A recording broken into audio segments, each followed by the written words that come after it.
changed atmosphere. One of the moms called the Department of Air Quality and said, I want to see letters from the activists in Utah County who have been protesting clean air. And the answer was, there are no activists in Utah County. And no one's ever written us a letter. But it turned out not to be quite true. But that movement ended up in Dr. Pope and I and some others suing the EPA over the PM10 SIP state implementation plan and getting it implemented in a much shorter period of time than it would have otherwise. And I'm going to tell, I can offend the rest of it for you. I'm going to tell you a quick story and then I'll get out of the way. We were in court and it was the last day and we were winning, and we did win. We beat EPA. And as we left, their lead attorney stayed, and I was the last one out, and he was the last one out. And he said, I've just got a little piece of advice for you. He said, nothing moves very quickly in the government, and I'm sorry for our visitor from the EPA, but he said, I have some advice for you. Sue our ass, and then sue our ass again, and then sue our ass again. And that's how you make changes. With that, to the Udells. Thank you. If I would have known I was going to be introduced as an activist, I would have shown up in my dreadlock wig and tie-dye shirt. But you know, I think what I'm showing instead is that this is the new face of an activist, and people who are just everyday people who understand what's at risk and what's at issue, and to be able to stand up and to speak powerfully about those issues. And hopefully we'll be able to do that today. My name is Kent Udell. I'm actually a Utah County native. I grew up in Lehi, Utah, and then I was away for 25 years, and back here the last 5 years at the University of Utah. My work is really in energy, and I've gone through energy from being an expert on oil shale to now converting myself to an expert on clean energy. And there is a switch around, and it's because of an understanding of what we're doing here in terms of the health costs of our energy use. And so that became very clear to me, and so all of my work now is in clean and sustainable energy. And I've also then taken on a new role as the Sustainability Research Center Director at the University of Utah, which crosses all colleges and all disciplines in the college. Part of that is a result of a lot of work I've done on engineering ethics, and I started teaching engineering ethics about 10 years ago, and I've taught engineering ethics here at the University of Utah in the Department of Philosophy. And understanding that all of these issues are cross-cutting issues. They're health issues, they're economic issues, they're engineering issues, they're behavioral science issues. It has to be touched in each one of these different areas. And my wife, Cherise, I think you'll all get to know her a little bit better if you haven't already seen the work that she's been doing through the Utah Moms for Clean Air. And it was so great to hear, again, the playing of history here. We come back, we say, you know, it's really the moms. And there's a reason why moms have such a powerful role here. And hopefully we'll set up that condition as to why Utah moms have really a unique role in this debate. What we want to talk about is a little bit of what we've talked about before in this conference, some of the findings on the costs of pollution. And I think that Arden Pope gave some great numbers, and these numbers were like billions of dollars in the cost per year of healthcare, and fractions of that, you know, half of that to be able to clean it up. Those are really important numbers. You know, that tells us that somebody is getting by with polluting our air, and the cost of not polluting is less than the cost associated with our health. Okay, that's a big point. That's a big moral point. I want to talk about this from the standpoint of moral pluralism, and I'll define moral pluralism in a moment. And that leads us into a discussion from the Utah Moms for Clean Air as an example of action as a moral imperative. Then we can start talking about the ethical responsibility as a driver for public motivation, and then a few take-home messages. And of course, as an engineer, I'm not a health scientist and I'm not an environmental chemist, so I don't have all the great fancy slides, but I do have some sort of a sense of where this fits in to the public dialogue and where that make sense in terms of the moral imperative. Let me first start with a statement of moral pluralism. You know, we start talking morality and ethics. You know, people get all weirded out about it. They start thinking, well, there's absolutism and there is relativism, and if you look at absolutism, it doesn't quite work. I mean, there's not really absolute rules that will go across all boundaries, and relativism, that doesn't work particularly well. Think about living in Nazi Germany in the 1930s, and you realize, that wasn't a particularly moral situation, even though people agreed that it's okay to kill 6 million people. So neither of those two schools of thought really make sense to be able to base the kinds of arguments we need for cleaning up the air. But what does make sense is this area of moral pluralism. And by moral pluralism, what we're saying is that it's really unethical to harm innocent humans against their will without compensation. Now, you could take issue with that and say, well, it's not ethical to harm innocent humans at all, even if you do compensate them.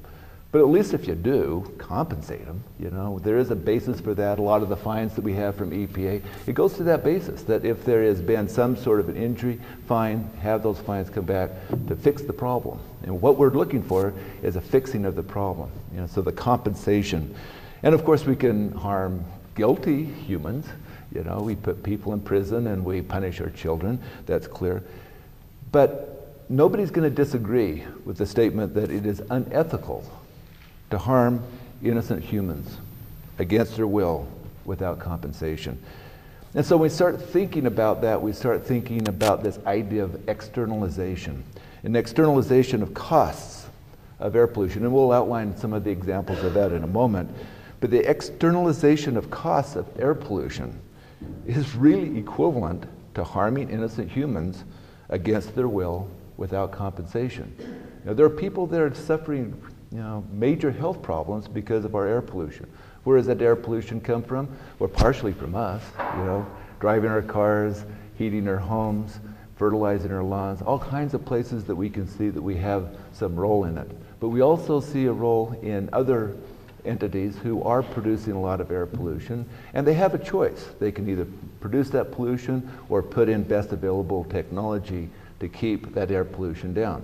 And the choice not to do that saves them money, but the cost is then to the health of the public that are then forced to breathe the bad air.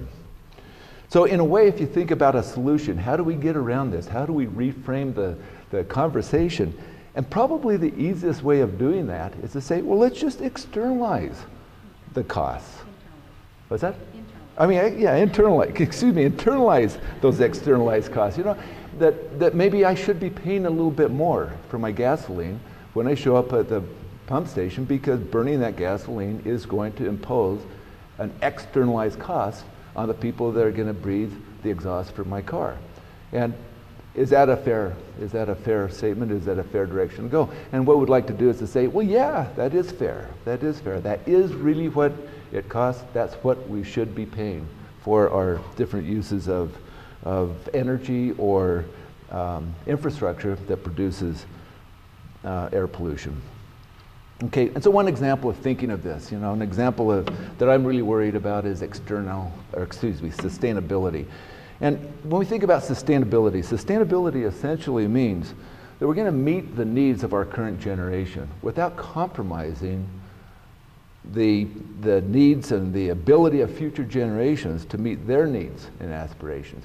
In other words, if I do something that is not sustainable, if I use up a critical resource, and it's been great for me while I've been alive, but that's harmed people that have not yet had that opportunity to have that same lifestyle. And that's a basic form of an externality associated with sustainability. I use everything for myself. I don't allow future generations to enjoy the same life that I've lived. Okay? So that's kind of a basic, it's an example of what we think about in terms of sustainability and the ethics of that. The protection of future generations against harm is then the aim of current sustainable practice. Okay? Does that make some sense? So let's look at some of the costs that we look at. And these are costs for essentially different energy sources. And I like this slide because it captures a couple of different things. One is that we recognize that, you know, this is a log scale. There is a lot of uncertainty. You know, as people start saying, well, this is the cost, and give you that number in 3 decimal places, they're not telling you the truth. We really don't know, and that's part of the problem. And it's part of the problem because we can't pin it down. We can't then send somebody a bill for that cost, because say, oh, that's too high, or, you know, some people say we want to clean it up, that's too low, and, you know, people there are saying, well, we have to pay the cost, that's going to be too high. And so this debate over what that number is a big part of what's giving us the reluctance to be moving forward. But when we start looking at this, you can still get an idea of the different kinds of energy sources and what that means in terms of those externalized costs, what that environmental destruction is, what we actually have to pay for the cost of using these different energy resources. You can look at something like onshore wind. That ends up to be pretty low externalities. Yeah, it does change a few things. Maybe it changes a little bit of the rainfall in a given location, and we are going to be losing a few birds, and, you know, we lose a lot less birds to windmills than we do to cats, but, you know, we still are going to, you know, there is going to be a cost, and those are being represented. Photovoltaic energy, that ends up to be, you know, relatively low externalized cost. Biomass conversion, depending on how you do it, relatively low cost. Hydroelectric, it can get kind of expensive. You start looking at the amount of CO2 coming from building of dams, about a half a ton per ton of concrete for CO2. Nuclear fission, that can be pretty expensive, or you can make a case that it's not so expensive. But when you look at the other fossil fuel energy uses, oil, gas, and the big one is coal, you get a sense of what kinds of externalities we're really paying. Now, to put this in perspective, what we pay for electricity is that purple line there, at about 7.5 cents a kilowatt hour. There's a National Academy study that came out that said nationwide, the cost of burning fossil fuels for our power is an additional 3.5 cents per kilowatt hour. So we are paying only 2/3 of what the cost should be for our energy use in this state. Somebody is paying the other third. Who's paying that other third? Our children, all of us. We're paying it in our health. And so the question is, well, what would happen if we paid that extra 50% and then used that money to clean up our air? So with that, let me turn the time over to my wife, and an example of then taking that moral authority, using that as a way of getting public action and to be able to get the communication out there. Utah Moms for Clean Air is just a great case study in that. I'd like to take the whole thing so you can.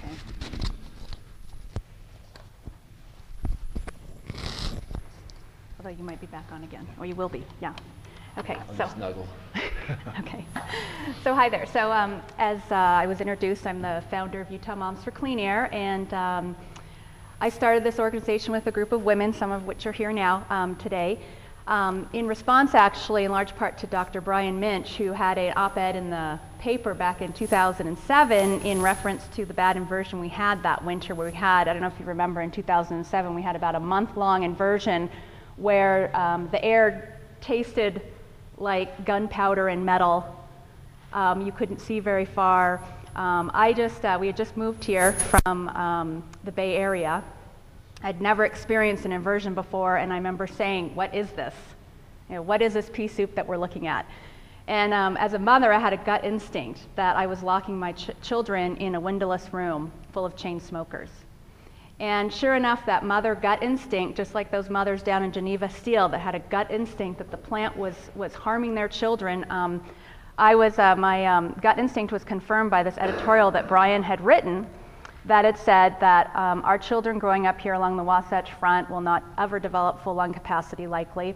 They'll have at least 2 years statistically shaved off their lives, and that indeed breathing in polluted air is like breathing in cigarette smoke. And it's been demonstrated today by Dr. Arden Pope and Brian that yes, indeed, breathing in this polluted air is like breathing cigarettes. Our bodies have the same physiological reaction. So when I learned that and I read that article, my baby was on the ground playing with some blocks. And I had this image of a cigarette dangling out of her mouth. And I was so horrified by that, I realized I needed to get up and do something. Like there was a moral imperative as a mother to like stand up and do something. So I came up with the idea to start Utah Moms for Clean Air. Didn't have any idea about the history, that there were other moms that had done this. I didn't learn that until later. I think the same reason that motivated those moms, it was just a mother gut instinct that I had to do something. So that's a little bit of the history of moms, and 3 years later we're still at the work that we're doing. But for today, I just wanted to actually talk again about externalities. I think that's actually the key issue here with dealing with our air pollution. So it's interesting, I hated taking economics when I was in graduate school at Yale. Hated the class, but the one thing that I did get from that class that's really stuck with me is the whole concept of externalities. And I think that there's not enough conversation about that. It's sort of accepted in our society that that externalities are an okay part of doing business. And I think what we want to challenge today is saying that no, actually it's not, specifically in the case of air pollution, where we have extensive demonstration in the medical literature that air pollution does kill. And so in a classic economics textbook, this is a definition here of an externality. So in economics, an externality or spillover of an economic transaction is an impact on a party that is not directly involved in the transaction. And in such a case, prices do not reflect the full cost or benefits of a product or service. So that's the definition of externality. So there are positive externalities and negative externalities. So positive externality, no one complains about those, right? Because that's like, for example, if we landscape our yard, we spend $50,000 doing a beautiful landscape in our front yard. No one in our neighborhood is going to complain about that. They're actually going to be happy about that because A, it's visually aesthetic to look at, and then also it's probably going to drive up property values just a bit. And so that's a positive externality. Our neighborhood didn't have to pay for anything of that front yard landscaping, but they get a benefit from that, okay? Another example would be, if someone chooses to walk to school or to work, like Kent rides his bike almost every day to school, and he is making that personal choice, but it's having a positive impact on everyone around him because he's not actually polluting with a vehicle. So there's two examples of positive externalities. Again, no one complains about those. The issue here is negative externalities. So for example, not maintaining your yard. If your yard, I'm sure we've all seen these yards where they're completely not maintained, the weeds are growing, it looks ramshackle, sometimes there's an old rusty car in the front yard, that drives down property values. So the person not maintaining that yard, it's not costing them anything to maintain that yard, but it is costing the neighborhood in reduced property values, it's ugly to look at, etc. So the other example is, driving your Hummer to work or school obviously has negative externalities. So for example, so you're polluting as you're getting to school. No one benefits except for you on that drive, but you are putting an externality onto the community by making that choice. So again, the textbook, actually I used Wikipedia on this one, but they're all, it's all interesting. I mean, all the economics, if you look up externalities online or in textbooks, it's always air pollution that's used as the classic textbook example. And that one's because it's so obvious, right? So here's an example that they put in there. Manufacturing that causes air pollution imposes costs on the whole society. So that's an example of an externality written in a textbook. And in this case, actually, it was Wikipedia, which is, we'll call it the electronic textbook. And then if there exists external costs such as air pollution, the good will be overproduced by a competitive market as a producer does not take into account the external costs when producing the good. So part of this problem is why solar and wind and all the non-polluting industries are having a hard time competing with the very highly polluting industries like coal, because coal is not paying the true price of doing their business. And if they were, then solar, for example, would be much more competitive. So I just want to talk about, there's a study that was done by the RAND Corporation in California, and it was just released in this year, in 2010, and it actually tried to quantify these externalized costs from air pollution. So this particular study looked at areas that were out of compliance with federal regulations for air quality. They looked at 5 different hospitals across California, and then they wanted to look at what were the costs of not meeting the federal regulations for air pollution, and then what were the health consequences. And it's a very, very limited study on what they chose to follow. So this number is actually going to be extremely low compared to what the reality is, but at least it's something that's very concrete. So they looked at like cardiovascular events, they looked at asthma admissions for certain age groups, they looked for ER visits as well, and at the 5 hospitals. So they found that over this 2-year period, there were 30,000 hospital admissions and emergency room visits due to being out of compliance with federal air standards. The health spending was 200 million, close to 200 million, I think it was 193 million. And then it looked at, okay, well, who had to pay for that? Okay, so it was the individual in some cases, but also it was public insurers like Medicare, Medi-Cal. They spent the most, the bulk of the money spent in treating these people, but also private insurers, employers, and then employees also paying the price. So there are costs to obviously not cleaning up the air, just as there are costs to cleaning up the air. And we don't have enough conversation about the costs of not cleaning up our air.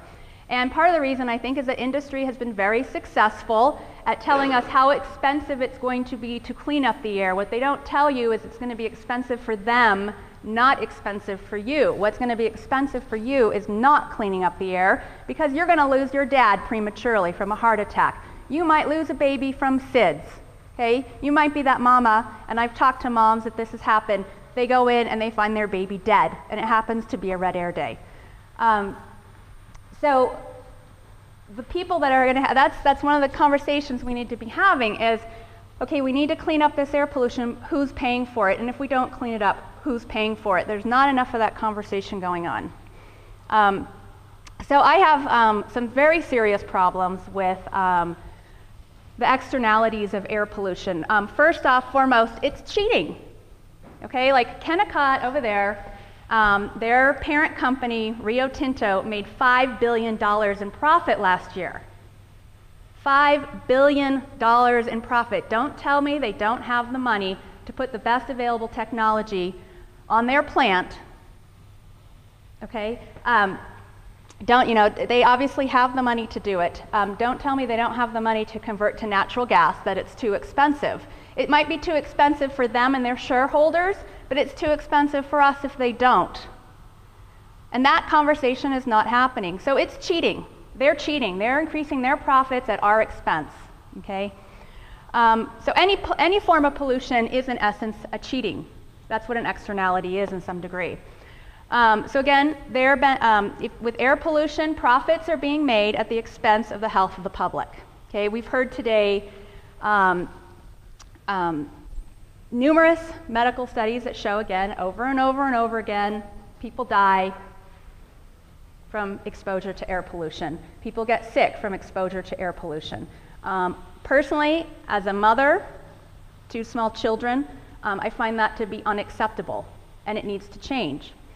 And then there's the golden rule, which you wonder why that's up there. And we put up there as well, those who have the gold rule, basically make the rules. And that's part of the problem, is that unfortunately these large mega corporations like Rio Tinto, that is worth, what was the numbers I was quoting? What were they worth? $200 billion? 5 billion profit. No profit, but they're the assets. What was it, Brian? We were talking about it. It's like $200 billion that they're worth. And their profits last year, $5 billion, right? So can you imagine the amount of clout that they have in helping to shape the policies of this country with regards to air pollution? Huge, huge. So the golden rule, the problem with that is that those that have the gold rule. And they have their professional lobbyists. There aren't many professional lobbyists out there lobbying on a paid salary to improve our air quality. Brian does it for free, I do it for free, Kent does it for free. We're out there lobbying, we're not paid. So we have limited time that we can do. We have limited resources. Those with the gold have a whole army of lobbyists out there. I have a problem with that. And then here's the other thing, is that Kennecott, for example, over there, everything they're doing is legal, right? But is it moral? Is it ethical? Is it right? Is it right for them to be polluting our valley and then sending their profits to their headquarters in London? And as my husband pointed out today, he said, we've been a colony once for England. Do we want to be a colony again? And that's essentially what they're doing. They're raping our resources, polluting our valley, killing our children, and sending the profits to London. I don't know about you, but I find that to be highly unacceptable.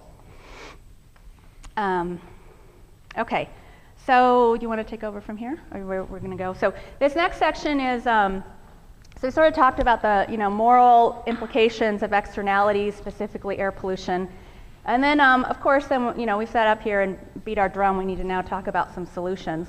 So this section will be what can be done. So go ahead. Okay. Yeah. And first off, I should say that I do work with Kennecott Land, and I work with them very well. What we do is working on building zero-energy homes out at daybreak. There are some good things that are happening out there, so I don't want those good positive things being discounted, because they are movement in the right direction. So can I add something in? So he actually asked me, he's like, okay, let's be calm on Kennecott, okay, because I work with them. And I said, okay. So actually, as Kent knows, any man here knows you can't really control your wife. So in this case, he didn't have any control over me. As a mom with my children being harmed, I'm going to say what I'm going to say. He can't control me on that. So he did ask me to sort of tone that down, but sorry, didn't work. Yeah. Okay, so let's talk about what needs to be done. First is community education. Thank you all for showing up today. And I am as thankful as I am for the people that are here. I'm a little bit disappointed for the people that aren't here.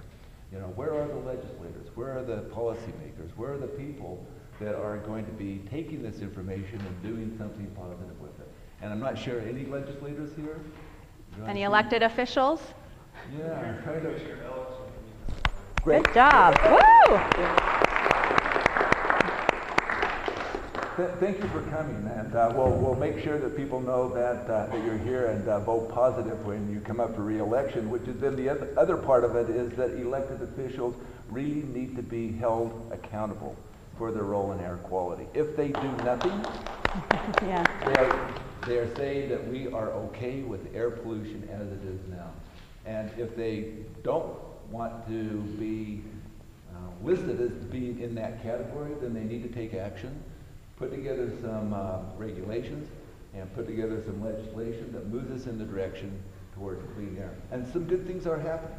I know that they're saying, well, let's give a day of free transit. Well, okay, that's good. And they're saying, well, we should have non-binding resolutions for no idling. Well, that's good. It's better if it's binding. But there's such seems like a hesitation to be moving forward aggressively, an aggression that really is called for, given the scope of the problem. They can't be passive. This is a place for our legislators to be activists, to support the people they represent. It's our health, and they should be there to support our health. So that's where every single individual that's here today can be part of the solution. Is I want to start having community living room meetings with our elected officials all throughout Utah. And have them see some of this information, have a dialogue with them one-on-one in their election year, so hopefully they'll show up, and have the conversation about air quality and let them know that it's important to their constituents, because that is one thing they need to know. They need to know that their constituents care about it. If they don't think their constituents care, they're not going to do anything. If they think their constituents care a lot, they're going to do something about it, or they're not going to get reelected. So I think it's really important that, that we reach out to them, especially during election years when they'll be more receptive. I think maybe the secret to this is really good, clear communication, and communicating it from a gut level ethical viewpoint, that we understand that it's unfair what is happening to us in terms of our air and what air we're forced to inhale. And so it may be that base this ethical argument with a good cost-benefit analysis is really the way to get people's attention and to communicate that clearly, that things need to change so that the economic situation in our state will improve. It is depressed right now because of the cost we're having to pay for air pollution. And if we look at the cost of cleaning it up, we could put that money into cleaning things up, we could create new jobs, we could have our valleys become clean for the foreseeable future, for less money than what we're paying for the healthcare costs of having it dirty. And that needs to be communicated. People need to understand that. The legislature needs to understand that to be moving forward. And actually, Kent and I just had lunch with Mayor Caroon earlier this week, and I asked him, I said, what do you think the top 3 barriers are to cleaning up our air? And his second point was, the public doesn't think we can afford to clean up our air. And he thinks that's one of the greatest barriers. So again, communicating the cost benefit, who's paying and who's not paying for cleaning up our air. If we can communicate that to the public, then maybe we can have more public support for that.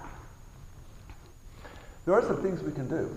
There are ethical public policies that will produce cleaner air. And what we would propose is that we put a cost on actions that externalize air pollution. In other words, let's pay. Let's just pay what it costs. Those could be things like air pollution fees on fossil fuels burned in polluted airsheds.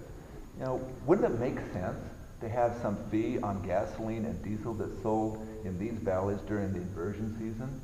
They start in October and have it end in March. During that period of time, if you buy fossil fuels in this valley, knowing that combustion of those fuels are going to end up in air pollution, why don't we pay more for that and have that money going into a fund that then provides mechanisms for people to protect their health? There could be fees on point source pollution indexed to the mass of pollutants released into the atmosphere. Pay the cost based on the mass of the pollutants that you're putting into the air. Increase vehicle registration fees on polluting cars and trucks. That's a no-brainer. So that driving a polluting car is an externalizing activity. Somebody else is going to pay for the pollution that you're producing. Other things that we could then use those fees for, you know, what are the solutions? The Utah Moms for Clean Air is proposing an air pollution solution fund that will reduce the harm of air pollution. And examples would be, you know, air pollution scrubbers. I mean, you could put them on busy streets if you could find a way of doing that. It ends up that right at the streets is the highest pollution that we're seeing. And putting our kids in cars and having the windows open end up to be a pretty high exposure activity. You get away from the streets, the pollution levels go up. And this also, if you have high concentration, it gives you an opportunity to do something about cleaning the air at those locations. Scrubbing filters for public indoor spaces. If we can't clean up our air, give our kids a place to play that is safe. And if we start looking at different pollutants, ozone in the summer, a little bit different approach than PM 2.5 in the winter. 2.5 in the winter, what you're looking for are good scrubbers, good HEPA filters, so that you can take those out of the air once they get indoors. At least have a place where people can escape it, so you don't have to get in your car and drive to Park City, right?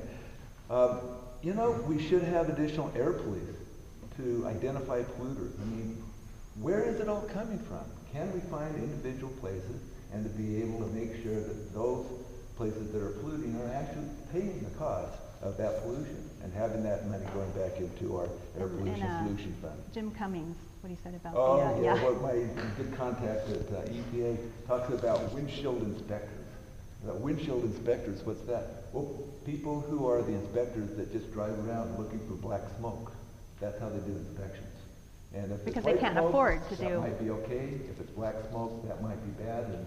But you know, there's nobody out there doing 24/7 air pollution monitoring to find out exactly where the pollution is coming from and where the issues really are. You could put money into more clean energy technologies in our community. Subsidize mass transit, particularly on red air days. Wouldn't it be great where you have an option other than driving or riding a bike to get to work on air pollution days? It's just horrifying for me to feel that I can't ride my bike because the air pollution is so bad, and so I have to get in my car to drive to work. Yeah, that's not right. People should be able to take mass transit. So actually elaborating on that, I mean, Utah Moms for Clean Air is exploring seeing if we can get a gas tax or a gas surcharge that we could put into this air pollution solution fund. So, I mean, how many of you would be willing to pay an extra penny on your gasoline so that we had a fund for increasing public transportation? I mean, how many of you would support that? So, I mean, the money has to come from somewhere. We totally understand that. So, let's get the money. Let's not let the money be the barrier in creating the public transportation system that we need so we can get people out of their cars. Currently, our public transportation system in Utah, it's not all that reasonable to ask people to be moving around this valley on public transportation. It takes 3 hours to get somewhere, and 3 hours to get back, potentially, depending on where you're coming from, or maybe it's only an hour, but if you drove, it takes 10 minutes. We've got to change that ratio so that taking public transportation is more appealing. I really feel that people will follow the path of least resistance as far as moving themselves around.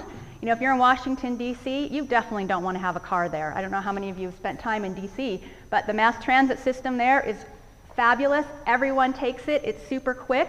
Of course, they are built sort of more on a circle, which makes it easier than here in our valley, which is long and is going to have much more challenges at putting together a public transportation infrastructure that people are going to be excited to use. But the reality is that's going to take a lot of money, and we need to raise that money somehow. So it seems to make sense that we actually put a charge, for example, on people who are choosing to use their cars, and then using, again, so they are internalizing the cost of driving, and then that money gets put into a transportation fund.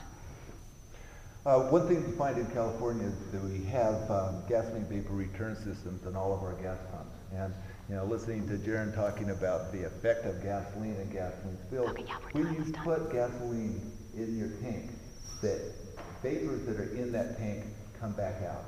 And so a lot of the hydrocarbons we're getting out are a result of not being able to return those vapors back to the big tank that is underground. Those are standard in California. They don't exist here in Utah. They should be required in every gas station in these valleys that have these inversions. And a few take-home messages then, because we're now at a time where all that's left between you and lunch. First is that air pollution does really cause enormous, avoidable human suffering and economic hardship in our valleys. And it's, when you start looking at the magnitude of that, you realize, you know, what's at stake in making these changes. Cleaning up our air is an ethical goal, and it's supported pretty much by every ethical school of thought that I've studied. It's just plain wrong to be putting out pollution, knowing you're going to be harming health of people, and especially if you know that you're making more profit as a result of doing that.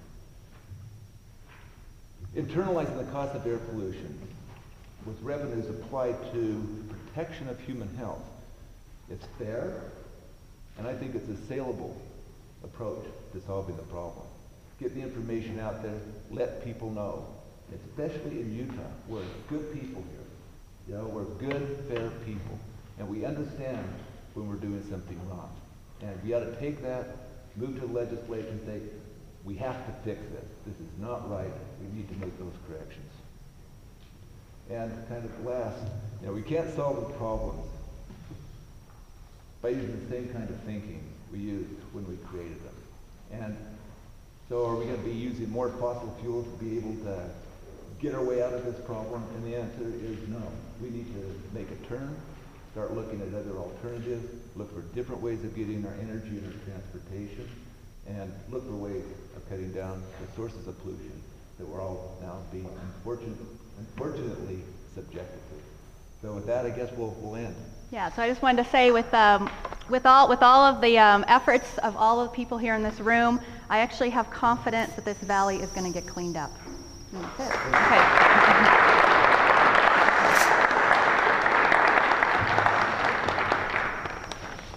Okay, thanks.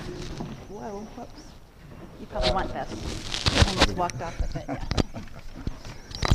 We're going to lunch now. The group of speakers and the sponsors we're going to meet together and go to a small lunch. The rest of you will start back here at 1 o'clock. There's a small restaurant in the basement of the first floor of